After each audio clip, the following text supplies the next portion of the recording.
the almighty stack is today. I'm a little tired right now, but I think a shower is gonna wake me right up. This is an earplug I was wearing. It fell out of my ear and I can't find the other one.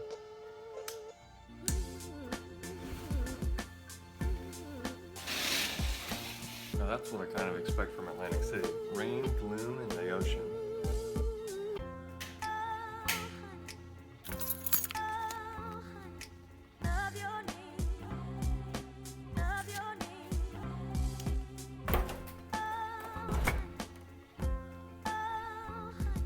I'm not in love with the Harris property waterfront tower, but sure is hard to beat the price.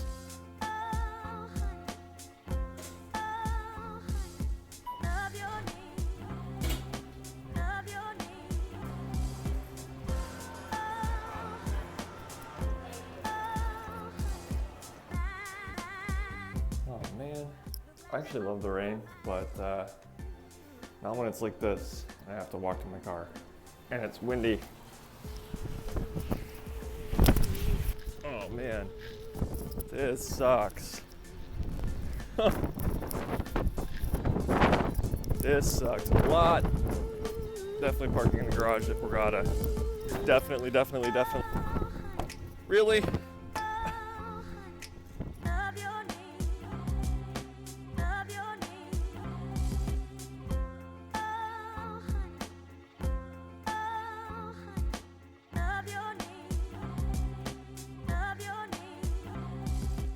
Made it in one piece despite the weather, but now running a little bit late.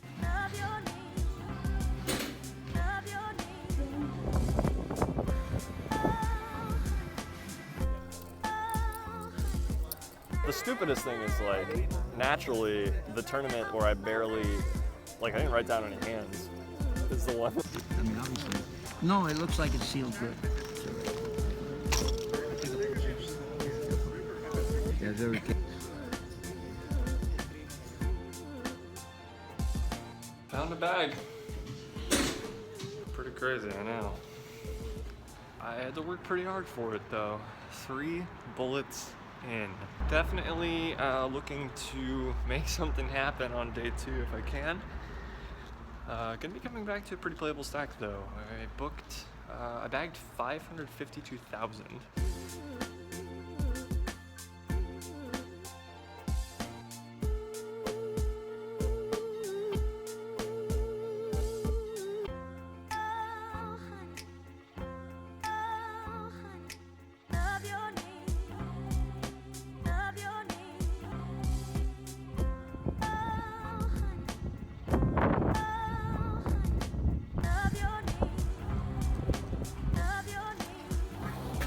So I do kind of feel like playing poker now, but I guess we'll go check out the poker room, see what it looks like in there, and decide if I'm gonna get in a game or not.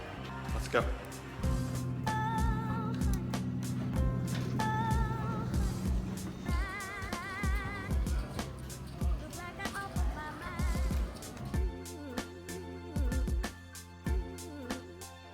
I just got a question about how I think about ranges and how I get better at thinking about ranges. Somebody said something to the effect of they're not able to have as deep of a thought process as I am. I guess it's sort of a challenging question because there's so many ways to study out there and there's so many concepts you can learn. I've actually found my personal experience to probably be the biggest influence on how I think about people's ranges. They're gonna play how they're gonna play, and the best way to understand what they're gonna do is to watch what they're doing. Experience is a huge influence on how I think about people's ranges, particularly somewhere I've played before and I kind of know how the player pool plays on average. I play at that stake level a lot. And even now, zooming back out beyond the scope of like an individual casino or a certain stake level, there are wide similarities between how people play at any given time in the poker world. The longer you play, the stronger your experience will be and the closer to accurate it will help you be when you're trying to hand read.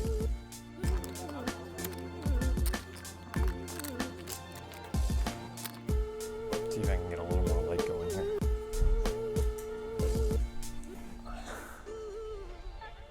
What's gonna have to do?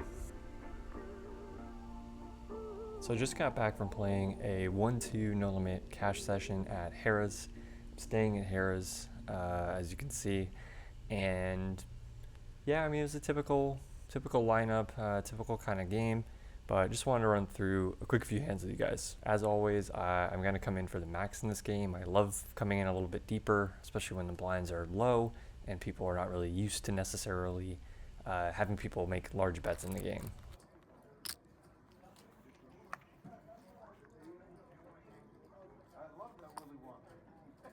So in this hand, cutoff limps, I am on the button with pocket 8s, and I make it $12. The limper is the only caller, so we go heads up to a flop. The flop is King 6-5 Rainbow. He leads right out for $10. Now, I don't really know anything about this player yet, so it's kind of a weird spot. I do decide to call though, because if he just checks on a blank turn, I think I pretty often have the best hand. If he keeps betting, I could probably just get away from it. So I call, and the turn now comes an ace. Not the card I really wanted to see. He now leads for $30, substantially bigger on the turn than on the flop. It's kind of weird because he doesn't really represent a lot of value hands, but at the same time, it's kind of hard to put him on something that I beat. So I just decided to let it go. So he's just going to take that one down. I should also point out that there are a multitude of hands where I just get to raise pre-flop and take it down over a couple of limps. So my stack is kind of constantly growing in like little increments in a table like this, and then there's bigger swings when certain kinds of hands happen. Someone's got something to fight back with, or cooler, whatever, something like that. But yeah, let's just get on to the next hand.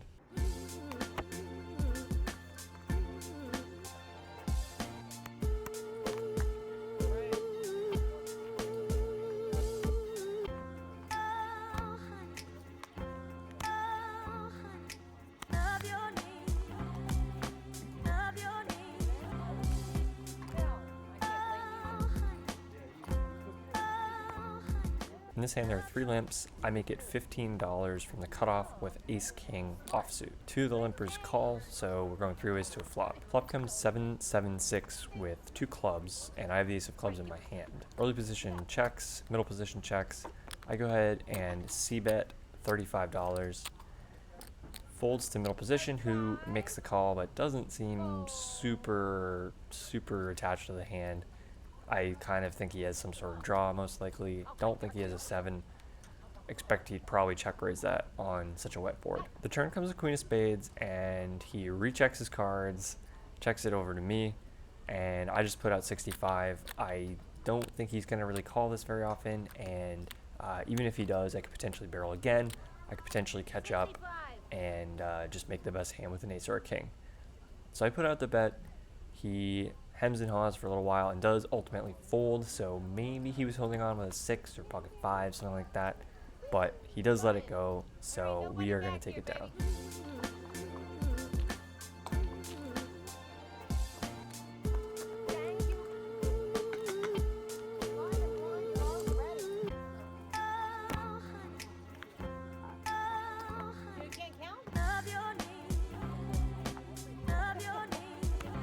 In this hand, there are 3 limpers. The cutoff makes it $12, and I'm on the button with pocket aces. The cutoff only has about $100, so I think maybe I should have sized a little bit smaller, but I end up 3-betting to 42. Folds back around to him, and he wastes no time just going all in. It's 99 total, so obviously I snap call. I would snap call any amount, but it's 99 to go. Heads up to a flop. I just turn over my hand right away.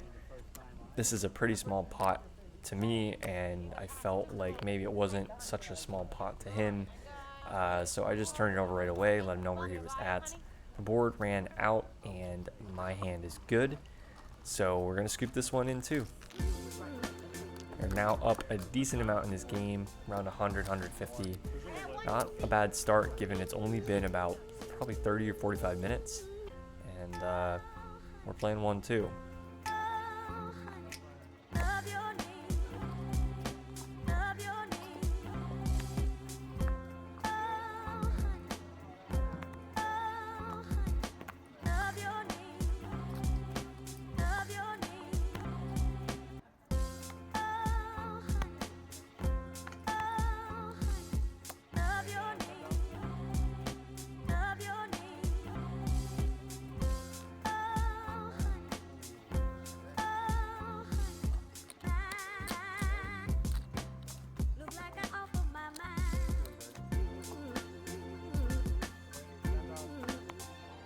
There's one limp, tight guy in middle position bumps it up to 10.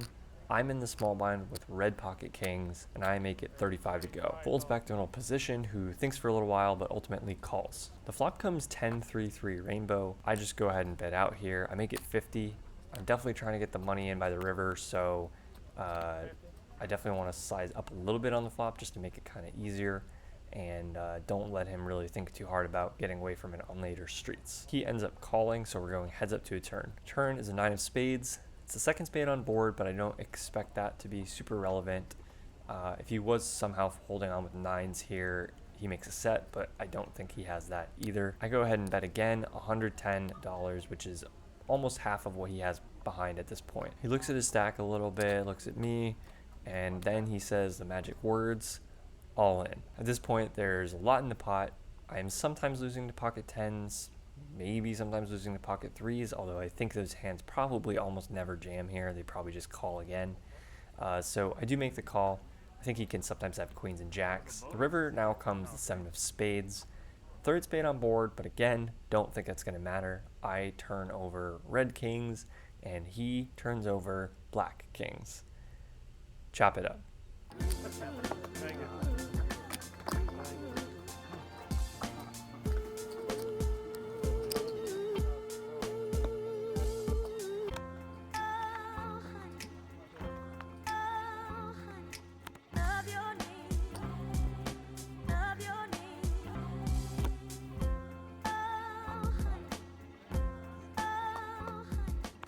In this next hand, there are 2 limpers, and I'm in the cutoff with Jack 7 of clubs.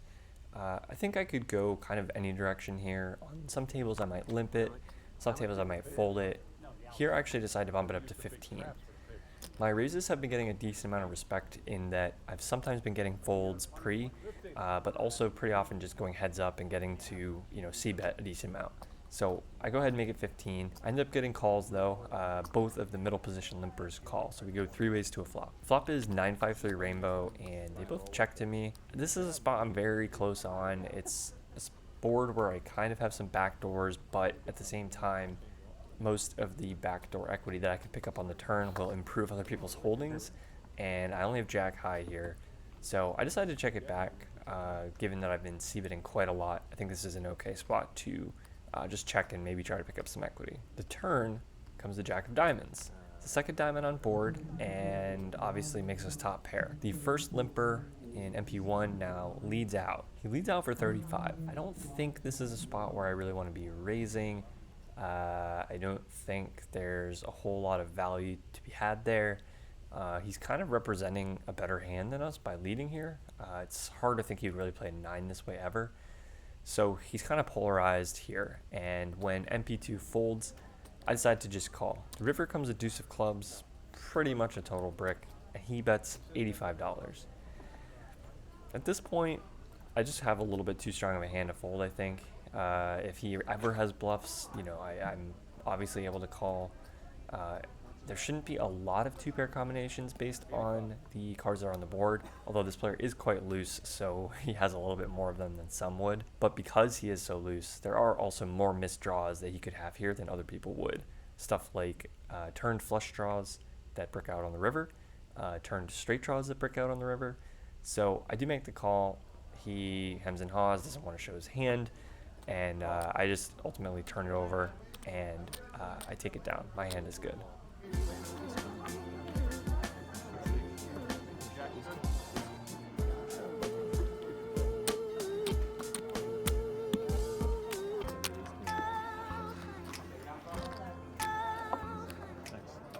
In this hand, there's an early position limp from the same guy from the kings versus kings hand. I'm in the cutoff with ace-8 of diamonds, and I decide to bump it up here. I make it 10. The big blind calls, and the early position limper also calls. We're going 3 ways to a flop here. Flop is above average. Ace, 8, 6, rainbow. Big blind and early position both check, so I'm obviously betting here, want to get some value. There's some draws, but also a lot of worse ace-x out there that's possible. I decided to c-bet just 15 though. I don't think we have to go real big on a rainbow board, and early position is the only caller. The turn's the 5 of spades. 9-7 does get there, but there's still a whole host of hands that are worse that may continue, and there are a lot of second and third pair on the flop type hands that now pick up equity via a straight draw. So when he checks it over to me, I put out a bet of 45, and he thinks for a while and calls again, like in this situation so far. The river's a 3 of spades, which completes the backdoor flush draw, but I don't think he's going to have a whole lot of those combinations possible. Those kinds of things would have to be specifically an 8 with 2 spades, or specifically a 6 with 2 spades, or perhaps something like 10-9 of spades that was a gutter on the flop, something like that. 9-7 of spades, something in that neighborhood basically. But he checks it over to me, and I think I have the best hand the vast majority of the time, so I want to put out a bet. I decide that the fact that he's called twice weighs him a little bit more towards ace-x than weaker stuff, although he can definitely still have some 8x like I said before. I ultimately put out a bet of $110, and he thinks for a while, probably about a minute, maybe a hair over, and he ultimately calls. So I say, I have 2 pair, and I turn my hand over. He says, I have a straight. Wait, what? He turns over 9-7 of hearts. So the interesting thing is that on the river, before I made the bet, I was already thinking to myself, what am I going to do if I get check raised here? Because some stuff did come in. It is possible that he has a better hand. And I was already thinking, like, I'm probably just going to have to bet fold this. I have no reason to think he would bluff me here, and he would probably only take this line with straights and flushes, maybe even only flushes. But I thought for sure on this board that was getting a little bit wetter, he would have check raised a straight on the turn. So a little unfortunate, kind of run into it here, and I don't think I really did anything wrong playing it this way. Just one of those times where instead of an ace, he connected a little bit better on the turn than we would have liked, and he's just going to take that one down. So before that hand, I was sitting pretty nice in the session, just about 3 hours in, and up 300. But after that hand, ended up down a little bit, and had to fight back for a little profit. But ultimately did book a win, in for 500, out for 610.